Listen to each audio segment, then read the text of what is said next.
More on that in a sec. Here's how quitting my afternoon French classes actually helped my French to improve. This is a video about perfectionism, healthy habits, and the ups and downs of learning a new language. I've just completed 2 months of a super intensive immersion course in Montpellier. Et en fait, mon français est complètement transformé, au point que quand quelqu'un me demande si je peux parler le français, je me sens de plus en plus justifié de dire oui. Mais le français n'est pas la seule chose que j'ai apprise ici. J'ai eu la chance d'apprendre plus de la culture du sud de la France. Et bien que ce soit un peu bizarre, j'ai aussi appris beaucoup de choses sur moi-même. Et enfin, je me suis rendu compte du fait que je devais moins apprendre dans la salle de classe et plus apprendre à l'extérieur. Et il a fallu seulement avoir une petite crise d'identité. Don't worry, we'll get into that. But first, I'll let myself get back to whatever I'm doing here.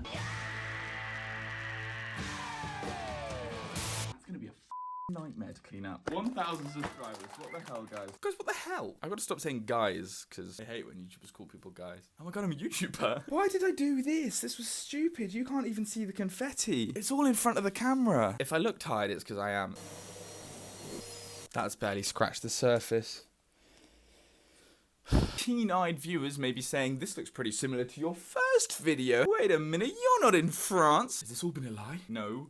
I'm back in the UK for a couple of days. Chill. I'm getting the Eurostar back today. This is the only place where I could set off a massive confetti cannon. That was so loud and so powerful. I thought it was going to knock the camera over.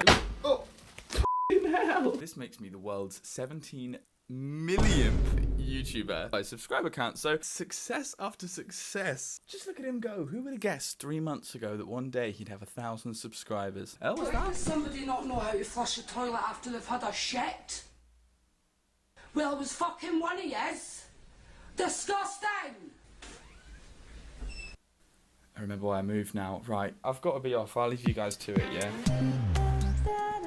Oh, it's good to be back. Oh, no! Well, don't do that. The sun is going to set during this video and I'm going to be plunged into darkness. We're just going to have to accept that. For those of you that are new, my name's Jack. I'm a doctor from the UK and I've spent the last 3 months here learning French in Montpellier. Between daily conversation classes and tutor sessions, I was doing about 6 hours of French a day. Was doing now. Why am I saying that in the past tense? Well, as of 2 weeks ago, I stopped doing the super intensive course. I'm now completely kicked back, relaxed, and I'm only doing the intensive course. Yeah, oh, what a breeze. 20 hours of French a week. You might say, Jack, that is still a lot of French. Or it might just seem like quite a small decision, but for me, it's actually been quite big in a way. Bigger than just a decision about a course. It sort of held up a mirror to some of my unhealthy habits and allowed me to start changing them. And I have France to thank for that. But why did you do it, Jack? I hear you ask. You probably don't care. We're gonna get a little philosophical here. Sometimes doing less is better. Well, yes. Well, yes. But sometimes I don't do that. That's basically this whole video summarized. Some may say that it was a crazy decision to sign up for 12 weeks of a super intensive course. Yeah.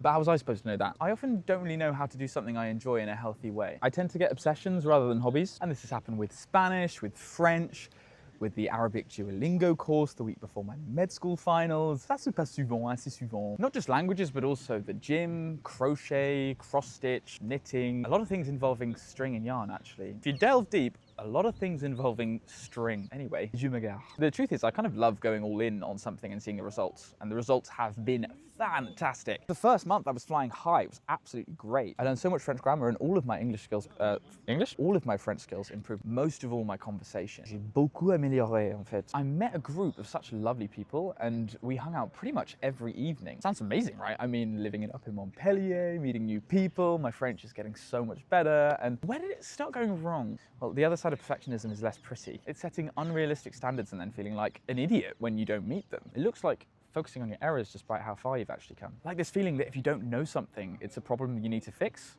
rather than, I don't know, rather than something fun like a mystery you need to solve. You can get very, very focused on everything you're doing wrong and not think at all about everything that you're learning. I think as the intensity creeps up, that feeling increases as well. Do you know, this would be much more powerful if I actually followed my own advice. Got a bit cold. Winter in Montpellier. I didn't think it was possible. I have a working method that I've used for the last 5 years in language learning, which is anytime I see a phrase or a sentence or a grammar structure I don't recognize, I make an Anki flashcard out of it.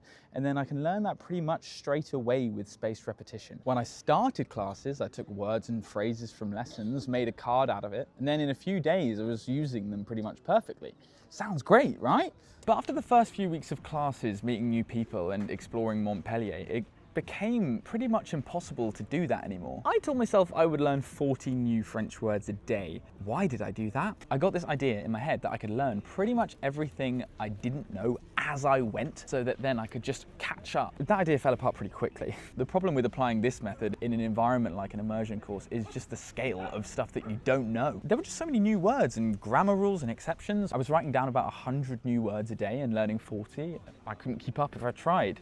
And I was trying. I think the problem here is that I'm not great with change. This is the same method that has worked for the last 5 years of my life. For the first time in the 5 years that I've been learning languages, I wasn't able to keep up and I wasn't able to learn words as quickly as I was seeing them. I did not know what to do about that. Obviously, this wasn't sustainable. Pretty much anyone could see that. Apart from me, lol. The gap between what I was writing down and what I was learning was getting bigger and bigger. And people might say, that doesn't matter at all. You're learning so much every day. That's a healthy perspective to have. It's unfortunately not the one that I have. And I thought, oh God, I'm just going to forget all of these words, so they're just going to be written down in my book, unlearned and unloved. They're not going anywhere, they're just in the book. It's not that deep, I know this now. Anki gives you daily reviews, so I was reviewing old words and learning new ones every day after class for at least half an hour, sometimes longer, as well as making new flashcards from the words I'd written down in my book, which was incredibly time intensive. I hear you screaming at the screen. Why would you do that? I started to put my hobbies on hold. I could count on one hand the number of times I went to the gym since coming here, which is less than I even managed when I was working full time with night shifts and weekends. This video was originally meant to be 1 week in an immersion course. That turned into 2 weeks in an immersion course, then 3 weeks, then finally 1 month. Honestly, looking back, I'm impressed that I managed to upload it when I did. Every week, my tutor would say to me, "Ça va, Jacques? Est-ce que tu as déjà fait une nouvelle vidéo?" And I would say, "Pas encore.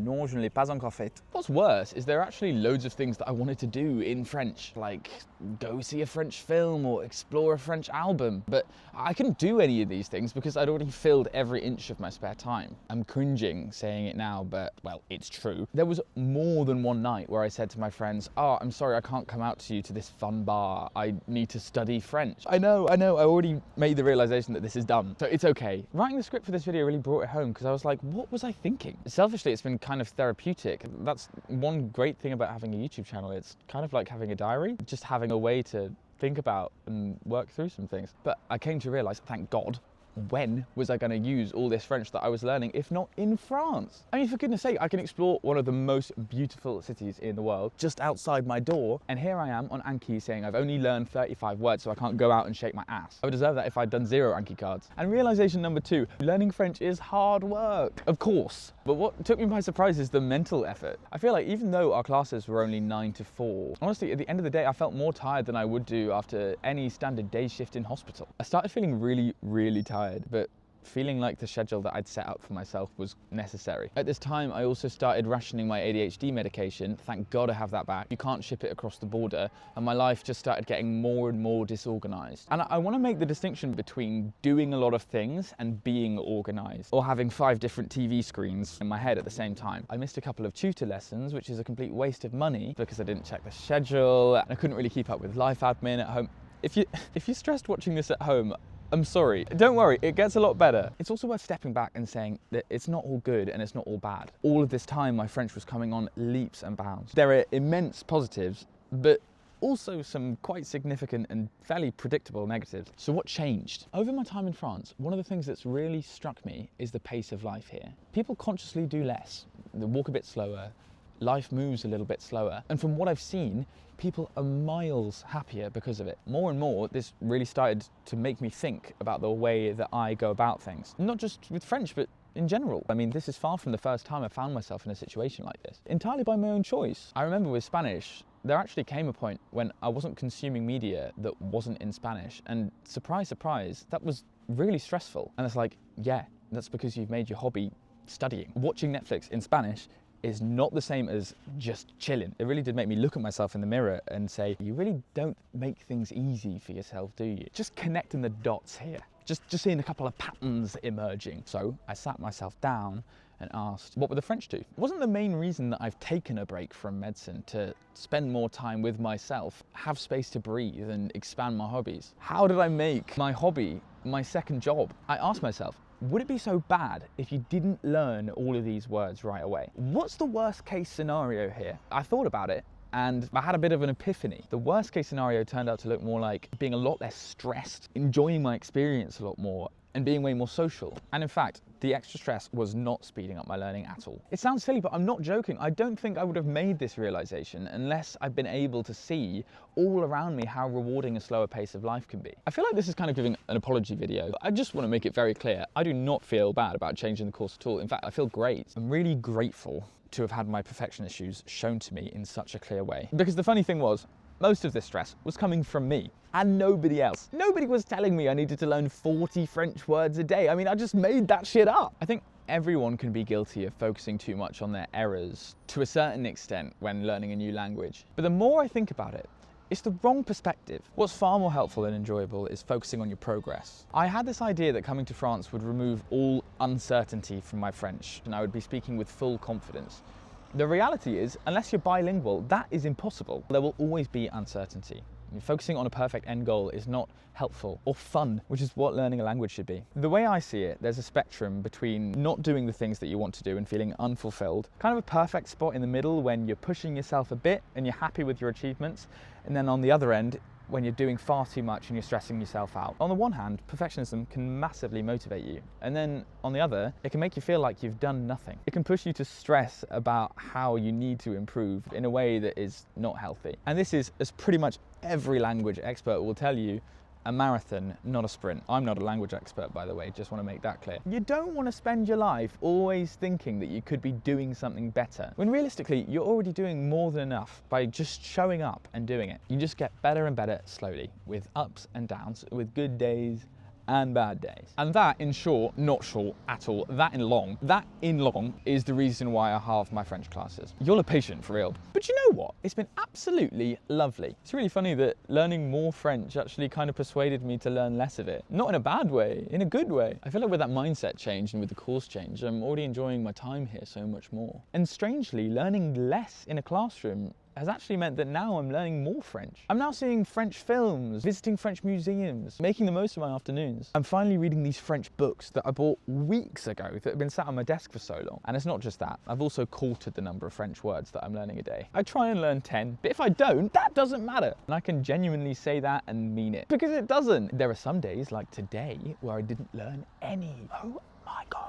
On days when my brain is a bit Frenched out, when I've done city trips, I've taken guilt-free walking tours in English. Now my free time is pretty much equally split between self-enforced nothingness, i.e. YouTube and texting, and experiencing French in some of the ways that I've really wanted to since I've come here, at a pace that feels slower and like I'm actually making the most of my time here. Writing the script, I'm not quite sure what the reaction will be. I feel like a lot of people could be angry at the idea or could think that I'm coming across as quite pretentious. Like, oh, he's complaining about learning too much, or his French is actually really good. I think I've come to realize from some of the comments on my channel that my view of my French ability and what my French ability actually is are two different things. I really appreciate some of your comments that say that you think I'm doing all right. I think at the end of the day though, I can't seek reassurance from other people. I have to try and develop a healthy perspective of my own ability. And I'm grateful for those quite stressful couple of weeks because they made me step back and really examine what I was doing.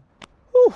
Got quite deep there. 2 months of French immersion, and who would have guessed how much it would have taught me about myself, as well as about French. It's so interesting to see how experiencing different cultures can really have quite a profound effect on you. I felt the same way when I was in Spain, which I will eventually get round to. My Spanish has got so bad while I've been here, but it'll come back. I'm really loving the song Reliquia by Rosalía at the moment. And I love her metaphor about losing a part of herself in all of the countries that she visits. I'd really love to know if you guys have felt a part of you change through learning another language. And you know, I basically live in the comment section, so let me know, let's talk. I have a couple of weeks left here, and I can't believe it's gone so quickly. I'm just gonna make the most of the time that I have left. Thank you so much for watching. If you like this video, please subscribe. I can't believe so many of you want to, but hey, I'm not gonna argue. Alors, prenez soin de vous et passez une bonne journée. Until next time. Okay, bye.